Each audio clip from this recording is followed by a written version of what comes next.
يا إخواني نحن فوتنا عمر 29 سنة من عمري أنا في الشرك وعبادة الأوثان، وأنا سافرت من الجزائر، وأنا هكذا أقول الشعر وأعرف الفقه المالكي وأعرف كل شيء، ومع ذلك ما نفعنيش.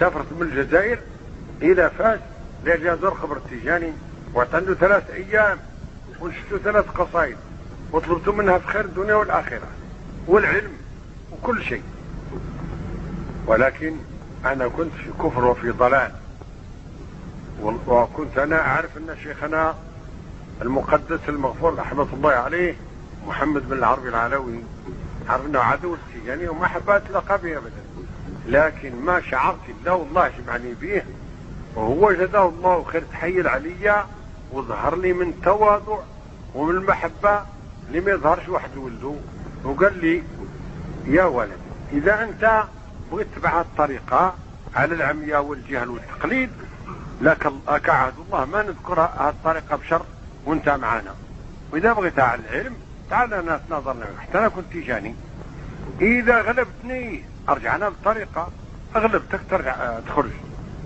وتناظرنا 8 أيام وغلبني بلا شك، لأنني هذا غير تواضع منه، لأن أنا ما قدرت الجواب الأول ما قدرت أنا أجاوب عنه. قال لي في الجواب في السؤال الأول ما هو أول اختلاف وقع بعد النبي صلى الله عليه وسلم؟ ما عرفتش أنا، صاحب طريق حمار. فقلت له قول إن أنت. قال أول اختلاف وقع بعد النبي عليه الصلاة والسلام هو بين فاطمة وأبي بكر الصديق. فاطمة قالت لأبي بكر الصديق أعطيني ميراثي من أبي.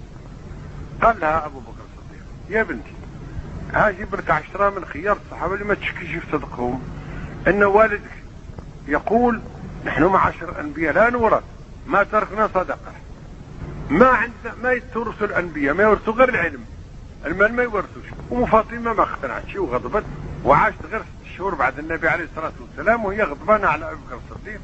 قال لي الشيخ رحمه الله واش النبي سهل عليه باش بنته تغضب اللي يقول هي بضعة مني، هي لحمة من جسدي، ولا حبيبها أبو بكر الصديق يقول أحب الناس إلى أبو بكر الصديق يغضب؟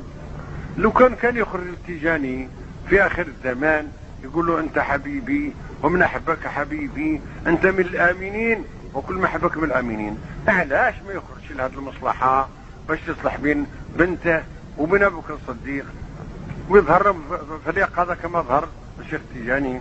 يقول له أنت إما يقول فاطمة يا بنتي راكي غلطانة، هذا الشيء أنا قلتها لأصحابي، ولا يقول أبو بكر أنا بغيت أبدل شريعتي لا نعطيها الميراث، وهذا محال.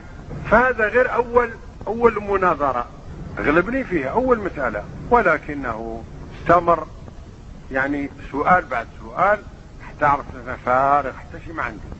وزادني عاد سيد الفاطمي الشرادي الذي هو أكبر مقدم في الطريقة التيجانية، مقدم عندكم في الطريقة هو الشيخ الفاطمي الشرادي. ليش ما قلت له؟ أنا قلت هكذا لكن لا تسأله قدام الناس راه ما يجاوبش. مشيت له وقعدت معاه من الصبح إلى حتى تغدينا وصلنا الظهر، فحينئذ ما صفى الناس، سألته ما جاوبنيش، عمل لي بيده هكذا. لكن بعد العشاء جانا البواب الشراطين اللي كنت أنا ساكن فيها، يقول سيد الفاطمي الشرادي راه رسل العبد والبغلاء لهذا الفقيه هذا. أنا شاب يعني ما احتاج يرسل لي البغلاء، لكن رحمة الله عليه إكراما لي أرسل لي البغلاء والحب. ولما جيته قال لي يا ولدي أنا خايف أموت أنا في النوم، ما قدرتش أنام قبل ما أجيبك عنك السؤال. اعلم أن لا ينفع إلا كتاب الله وسنة الرسول. أنا كنت في الطريقة الوزنية سنين، وكنت في الطريقة القادرية عبد القادر الجيلاني رحمه الله سنين، وكنت في هذه الطريقة وصرت أنا أكبر مقدم فيها التيجانية سنين، ولكن حتى فإذا ما لقيتها في الطرق عليك بكتاب الله وسنة رسول الله. ولكن يا ولدي أنا كبير في السن وضعيف وما نقدرش نتدابز، وسيدي محمد العربي يقدر يتدابز، لكن أنا ما قدرش أجاوب قدام الناس.